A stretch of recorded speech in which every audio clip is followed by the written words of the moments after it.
నమస్తే TV TNN news ఇక వార్తల్లోని వివరాలు చూద్దాం. భద్రాద్రి కొత్తగూడెం జిల్లా ఐలందు పట్టణంలో సిపిఐఎం జిల్లా 3వ మహాసభలు 2వ రోజు ఘనంగా కొనసాగాయి.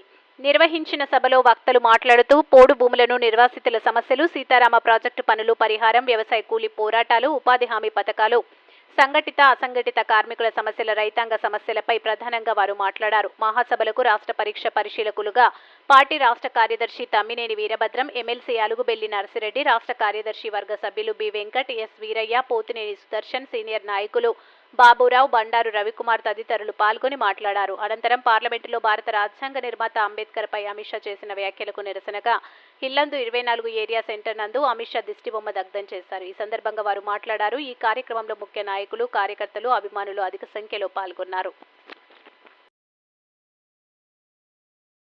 అనుచిత వ్యాఖ్యలు చేసిన కేంద్ర హోంమంత్రి అమిత్ షాను, అంబేద్కర్ అవమానిస్తూ వ్యాఖ్యలు చేసిన హోంమంత్రి అమిత్ షాను, అంబేద్కర్ అవమానిస్తూ వైఖరి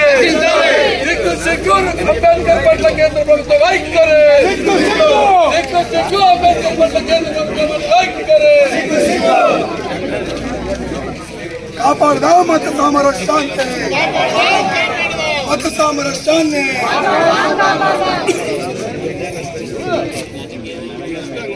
అంబేద్కర్ అవమాని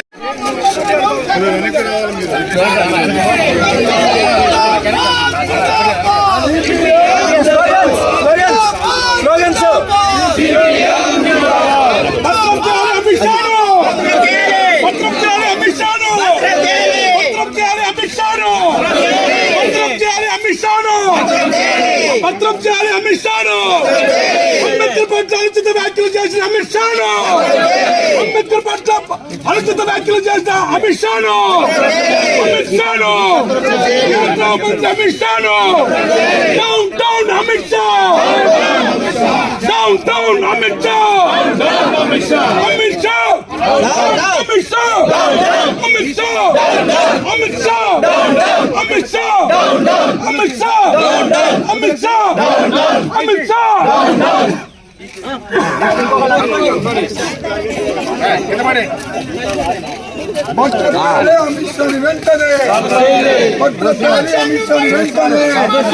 బలపరుస్తూ ట్వీట్ చేస్తా ఉన్నారు. ఇది నోరు జారటం వల్లనో లేదా అనాలోచితంగానో మోడీ, అమిత్ షా గారు పార్లమెంట్లో వ్యాఖ్యానం చేయలేదు. గత నెల రోజులుగా పార్లమెంట్లో అదానీ గారు ఎట్లా రాష్ట్ర ప్రభుత్వాలకు లంచాలిచ్చి అమెరికా కేంద్రంగా విద్యుత్ ఒప్పందాలు చేసుకుంటున్నారు అన్నటువంటి అంశం బయటకు వచ్చిన తర్వాత దాన్ని డైవర్ట్ చేయడానికి, దాని నుంచి ప్రజల దృష్టి మళ్లించడానికి బీజేపీ అనేక ప్రయత్నాలు చేస్తూ ఉంది. దాంట్లో భాగంగానే భారత రాజ్యాంగం బీజేపీకి అననుకూలంగా ఉంది.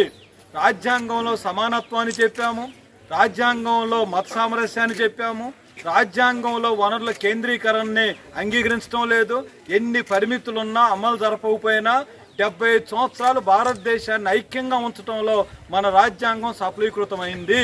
దాని స్థానంలో నియంతృత్వాన్ని, ఫ్యాసిజాన్ని, హిందూ తత్వాన్ని ఒక్క మాటలో చెప్పాల్సి వస్తే హిట్లర్ ప్రపంచంలో ఏ పద్ధతి అయితే అనుసరించారో దాన్ని చేయటానికి బీజేపీ ప్రయత్నం చేస్తూ ఉంది. దానికి రాజ్యాంగం ఆటంకం ఉంది. కాబట్టి అంబేద్కర్ని అవమానించడం ద్వారా రాజ్యాంగాన్ని అవమానించాలి, రాజ్యాంగాన్ని లేకుండా చేయాలి, రాజ్యాంగ హక్కులను మిగలకుండా చేయాలని దాంట్లో నాగపూర్ కేంద్రంగా ఉన్నటువంటి ఆర్ఎస్ఎస్ ఒక పెద్ద పథకాన్ని వేసింది. మీకు అందరూ గుర్తుండుంటే నాగపూర్లో మైనార్టీలు తక్కువ, కానీ నాగపూర్ కేంద్రంగా అంబేద్కర్ పనిచేస్తున్నాడు. కాబట్టి ఆనాడు నుండి అంబేద్కర్ ఆలోచన విధానాన్ని బలహీనపరచడానికి నాగపూర్ కేంద్రంగా ఆర్ఎస్ఎస్ పనిచేస్తూ ఉంది. కాబట్టి ఈ 70 సంవత్సరాల్లో ఆర్ఎస్ఎస్ కానీ బీజేపీ కానీ మొత్తం దేశానికి ఒక సవాలుగా తయారైంది. కాబట్టి అంబేద్కర్ మీద చేసినటువంటి వ్యాఖ్యానాలు ఆ హోమ్ మినిస్టర్ ఎలా కుర్చీలో కూర్చోవటానికి అర్హుడు. సిపిఎం పార్టీ కేంద్ర కమిటీ ఇంకొక నిమిషం కూడా హోమ్ మినిస్టర్గా మీరు బాధ్యతల్లో కూర్చోటానికి అనర్హులు కాబట్టి హోమ్ మినిస్టర్ వెంటనే వైదొలగాలి అని మనం డిమాండ్ చేస్తా ఉన్నాం. అలాగే ప్రధానమంత్రి గారు దేశానికి క్షమాపణ చెప్పాలి. ఏ ముఖం పెట్టుకొని ప్రపంచం వెళ్తారు, ఏమని మీరు ప్రపంచంలో ఊరేగుతారు?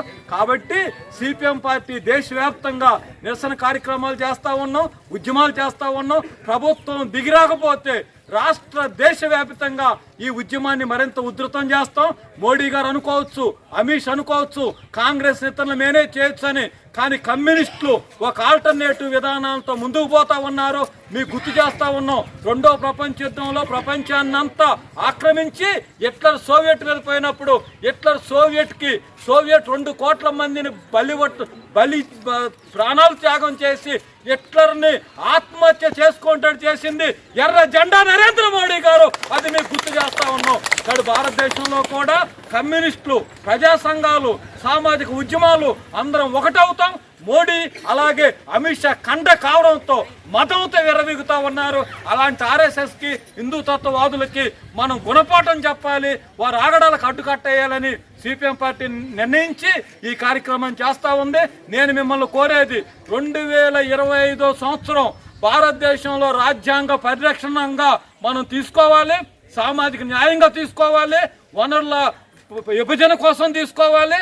అలాగనే ఏ ఉత్పత్తి వర్గాలు ఉన్నాయో కార్మికులు, వ్యవసాయ కార్మికులు, రైతులు, ఏ సామాజిక తరగతులు ఉన్నారో గిరిజనులు, దళితులు, ఓబీసీలు, మైనార్టీలు, మహిళలు, వాళ్ళ హక్కుల కోసం పోరాటం చేయటం. భద్రాద్రి కొత్తగూడెం 2025 సంవత్సరం 1వ తారీఖున ఒక నూతన సంవత్సరంగా, నూతన సామాజిక సంవత్సరంగా మనం ప్రజా ఉద్యమాలు నిర్మించాలని మీకు అందరికీ విజ్ఞప్తి చేస్తూ నమస్కారం కామ్రేడ్స్.